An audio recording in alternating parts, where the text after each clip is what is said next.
Well, we've talked about the principal quantum number n and the angular momentum quantum number L. Let us move on into the world of the magnetic quantum number.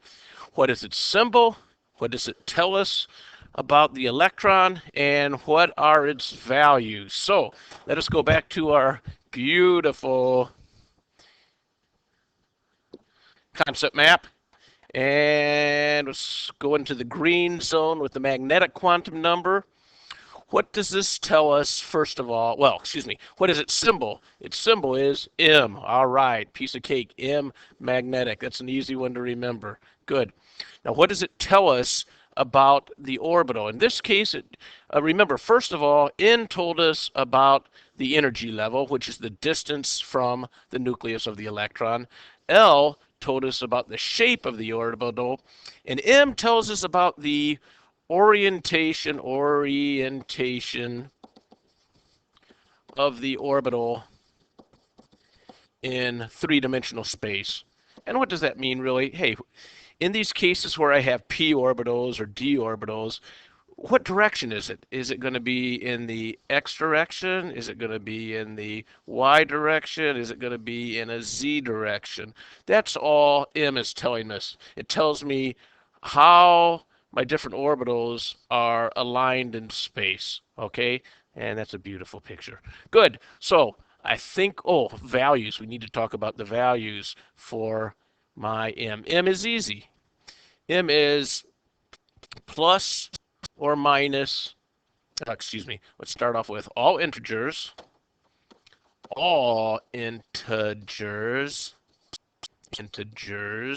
between and including negative L and positive L, including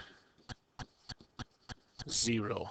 So let's write it this way. M is negative L, sorry, let's write it that way. Well, I guess positive on this side, right? And negative L, including 0. So these are my values. All integers, let's make sure we write the word integers from minus L to positive L, including 0. All right, so here we go. Let's see if we can answer our question. Oops, let's see if we can answer our question. Yeah. We'll go to the pink purple. Okay, what is its symbol? The symbol for the magnetic quantum number is M. Good. What does this indicate about the orbital? It tells me its orientation in space. Orientation in space of orbital in space. You don't really have to say space. Orientation of orbital would be sufficient, right? And what are its values for L? Now, what did we say? We said that its values are greater than and equal to minus L and less than and equal to positive L, and we want to include 0. Okay, so here we go. L is equal to 2. That means what? My M's, I have a whole bunch of M's here. M's are equal to negative 2, negative 1, 0, 1, 2, right? So for one single value of L, I have, in this case, 5 M's. Now, what does that mean? Well, what does L equals 2 mean to us? L equals 2 means what? L equals 0, 1, 2, SPD. So we're talking about a d orbital. And for that shape, how many M's? M's means what? Orientations. So my L2, that means I have a D shape. And how many orientations do I have? I have 5 different orientations. 5 orientations. And so this is how we get our numbers, right? If I have an S orbital, how many orientations do I have? I have 1, so that means I have 1s. When I have a p orbital, I have how many orientations? Well, it turns out it's going to be 3. When I have d orbital, how many orientations? Well, I have 5. And that's how we end up getting those number of orbitals in that table we are looking at. When L is equal to 3, I have F. How many different M values am I going to have? 7. So I have 7 different orientations of an F, meaning I have 7 different F orbitals at that energy level. All right, here you go. Let's see if you can do this on your own. L equals 3. What are the values for M? How many orientations of the orbital exist at L equals 3? Here we go. Pause me and unpause me when you're ready. Okay, what are the values for M? Well, L is equal to 3, so that means I'm going to go from -3 to +3, including 0. So that would be -3, -2, -1, 0, 1, 2, 3. So those are my values. How many different orientations do I have? I have 1, 2, 3, 4. Notice 0 represents an orientation. It does not mean 0. 1, 2, 3, 4, 5, 6, 7. I have 7 different orientations for the orbital at L equals 3. Yahoo!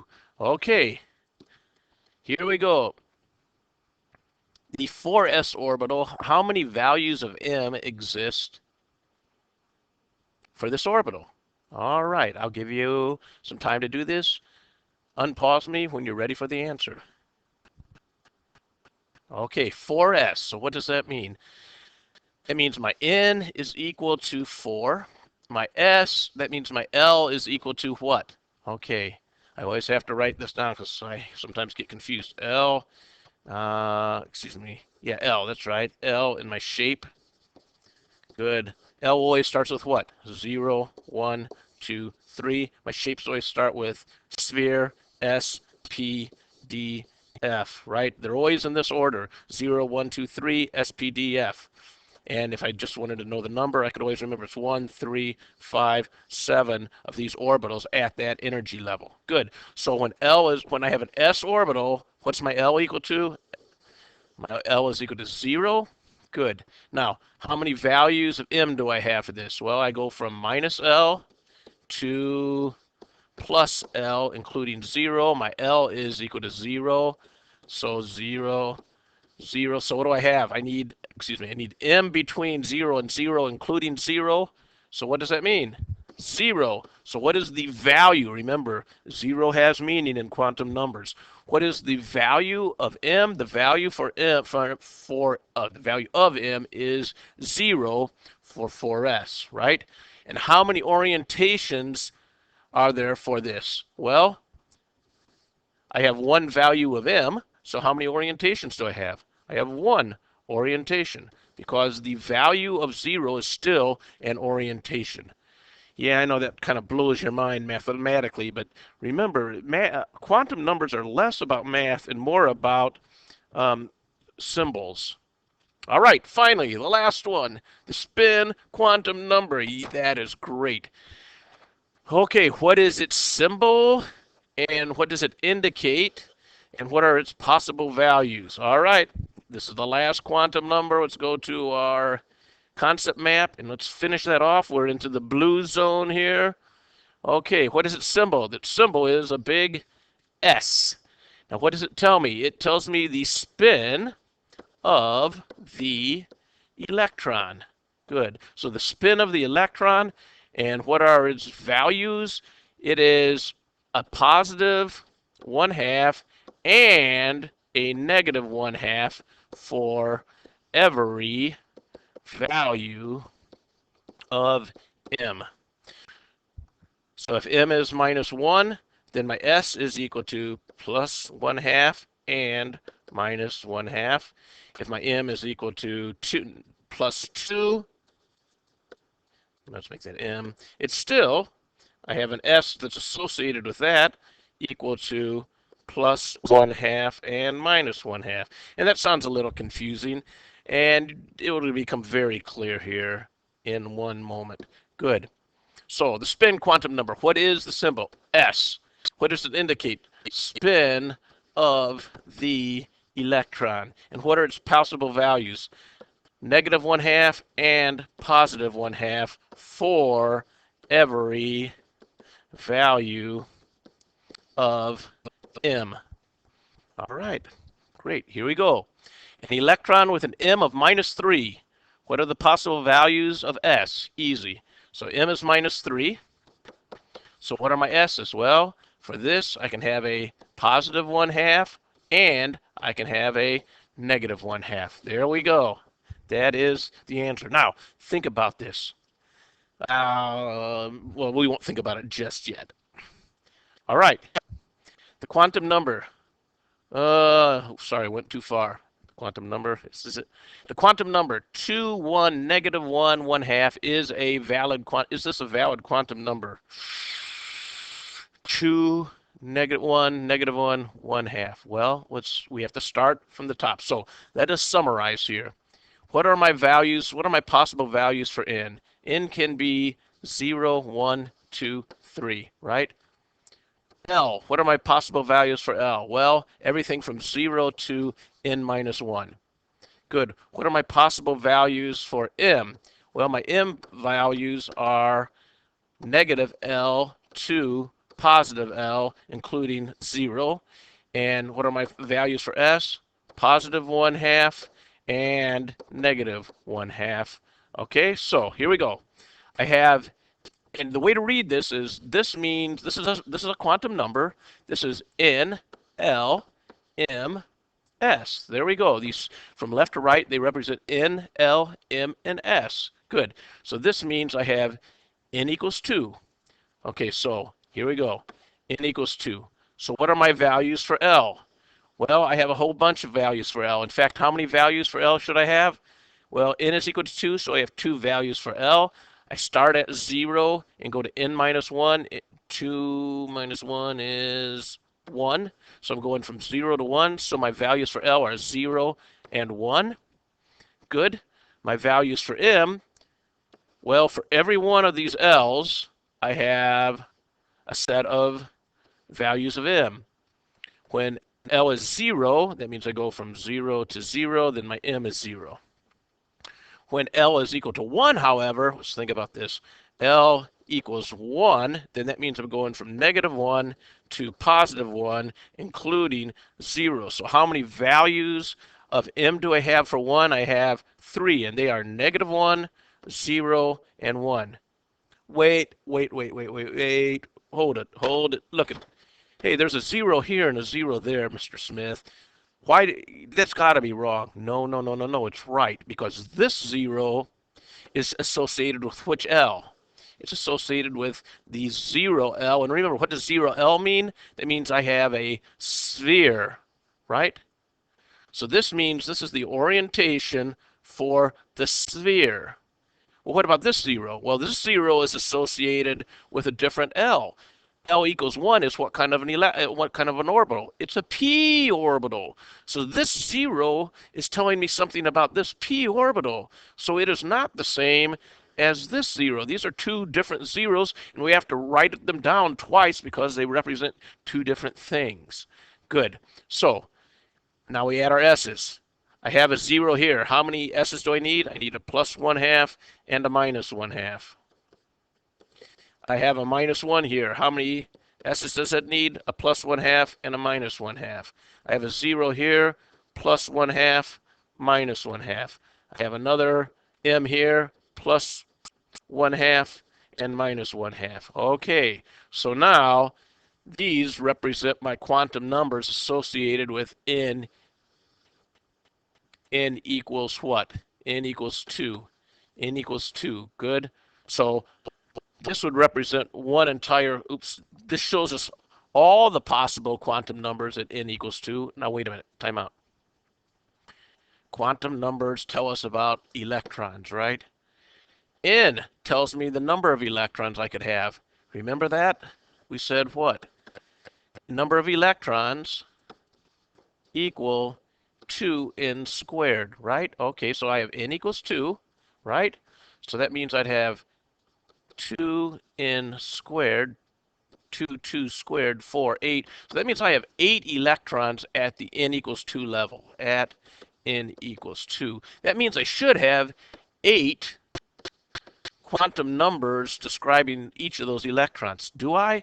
Yes, I do. Now here's how that works. I take my N, I take my L, I take one M, and I take one S, and I write out the number. So I start up here, right? And I'm going to go 2, comma, then I go down here, 0, comma, and then I go down here, 0, comma, and then I go down here, plus 1 half, oh, plus 1 half. And then I have that same thing again, right? 2, comma, 0, comma, 0, comma, but instead of plus 1 half, I have minus 1 half. Okay, so this represents 1 electron, 2 electrons. Now I go to n again is 2.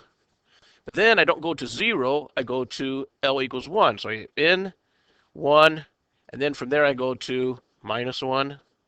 And then I go from there to plus 1 half, 2, 1, minus 1, minus 1 half. Then I go 2, 1, 0, 2, 1, 0. And then from the 0 to the plus 1 half. And then 2, 1, 0, minus 1 half. And then finally I go from 2 to 1 to positive 1, 2, 1, 1, plus 1 half, and 2, 1, 1, minus 1 half. Wow, that seems hard, Mr. Smith. Well, you know, if you do it in your head, it is hard. But if you write out this kind of chart, this kind of matrix, it's a piece of cake. And we'll write that out again in just a second. Now, did we answer our question? Is it possible to have 2, 1, minus 1, 1 half? Let's see. 2, okay, all these are 2. 1, okay, 2, 1. We're looking at these two right here. Minus 1, yes, positive 1 half. 2, 1, minus 1, 1 half. Is that possible?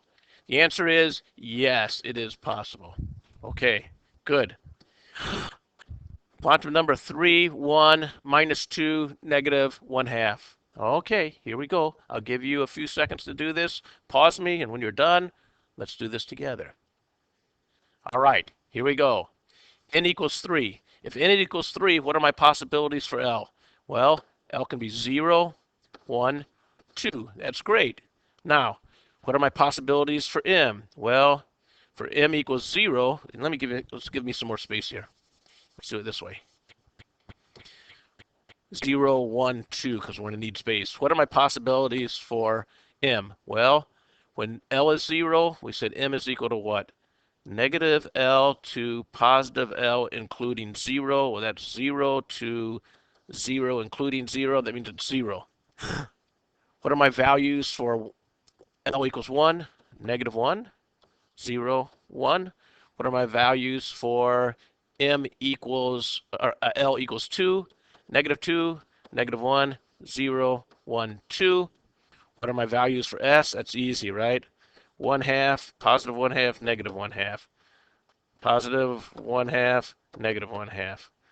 Positive 1 half, negative 1 half. Positive 1 half, negative 1 half. Positive 1 half, negative 1 half. All those are positive 1 halves, all those are negative 1 halves, okay? Good. So you just pretend these are all positive 1 halves, negative 1 halves. Okay, so let's go. 3. Do we have 3? Yes. Do we have a 1? Yes. 3, 1. Good. Under my 1, do I have a negative 2? Under my 1, do I have a negative 2? Well, I have a negative 2 over here, but where is it? It's under my 2. Do I have a negative 2 under my L equals 1? The answer is no. No. I can only have what? For L equals 1, I can only have M equal negative 1, 0, and 1. Remember? Negative L to positive L, including 0. So I do not have a negative 2. That means this is not a valid quantum number. End of game. All right, here we go. Let's do this, and this is the biggie. Let's create the first 3 electron shells, and we're going to list all the quantum numbers. Well, let me see how much time we have. All right, we have plenty of time. Good. Let's just make the matrix. The matrix for the first 3 quantum numbers. Our first 3 shells. That means, hey, shell means what? N. So we'll write N over here, and we'll go N equals 1, N equals 2, and N equals 3. Ooh, baby. We're going to need lots of space. I'm going to have to write small. I'll tell you what, I'm going to do this sideways so we have plenty of space. We're going to switch this on its ear. So we're going to say this is my N. Here's my N. Here's my L. And here's my M. And here are my S's. Good. So N equals 1. When N equals 1, what's my L equal to? Okay, okay. Maybe we should, before we go any farther, let's even get rid of this and let's do our quick summary. Okay, N is positive integers. That means 1, 2, 3, and so forth. L is what? L is 0 to N minus 1. Good. M, what does M equal to? Negative L to positive L, including 0. And what does S equal to? Positive 1/2, negative 1/2 for every M. Okay, now that's kind of our summary. Let's do this. Here's M, here are my L's, here are my M's, and here's my S. N equals 1. When N is 1, L is equal to what? Let's put it up. L is equal to what? 0 to N minus 1. 1 minus 1 is 0, so L is 0. When L is 0, M is 0, and then I would have a positive 1/2 and a negative 1/2 associated with this, right? Good. N equals 2. N equals 2. What are my values for L? Well, I'm going to go from 0 to N minus 1. 2 minus 1 is equal to 1. So I'm going from 0 to 1. So there's a 0 and there's a 1. Now, what is my M when L is 0? That's easy. That's 0. What is my M when L is equal to 1? Let's extend the page. We're going to need more space. Can you believe that? More space? Yes, more space. It's negative 1. I go from what? Negative L to positive L for my N. M. So negative 1, 0, positive 1. This becomes positive 1/2, negative 1/2, positive 1/2, negative 1/2, positive 1/2, negative 1/2, positive 1/2, negative 1/2. Good. Okay, so we're through 2. Now the biggie, 3. When N equals 3, what are my values for L? I think we're starting to see a pattern. 0, 1, 2. Good. What are my M's? Well, when L is 0, M is 0. Good. When L is 1, M is negative 1, 0, positive 1. When M is 2, when L is 2, what do I get? Negative 2, negative 1, 0, positive 1, positive 2. Woo, baby. And then what do I have to do? Oops. All my S's. 1/2 minus 1/2. Oops. 1/2 minus 1/2. 1/2 minus 1/2. And so forth. Okay, all the way down, I'm assuming 1/2 minus 1/2. 1/2 minus 1/2. 1/2 minus 1/2, right? Wow! Well, that is it. Those are your quantum numbers. That's how we create our quantum numbers, right? And so it would be something like 1, 0, 0, 1/2, right?